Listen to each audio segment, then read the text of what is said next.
तर रस्त्यावर मारणं. तुम्ही संप करा, तुम्ही रिक्षा चालवू नका, तुम्ही काय वाटेल ते करा, मराठी भाषा शिकायला घ्या पाहिजे या संपामध्ये.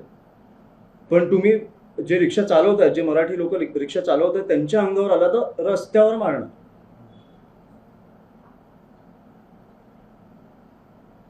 पण मग आता यामुळे राज्यातली कायदा सुव्यवस्था बिघडेल असं नाही का वाटत? नाही, मला वाटतं ते सरकारनेच निर्णय घेतला म्हणून कायदा सुव्यवस्था बिघडलीच नाही पाहिजे.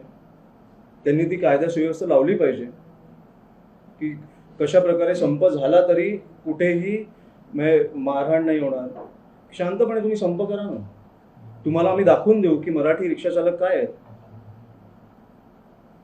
आणि जी तुम्हाला भीती आहे की जर तुम्हाला भीती असेल की आम्ही संप केल्यानंतर पण रिक्षा चालक चालू असतील तर ती भीती असली पाहिजे. कारण आमचे रिक्षा चालक हे सक्षम आहेत. मुंबईभर रिक्षा चालू आहे.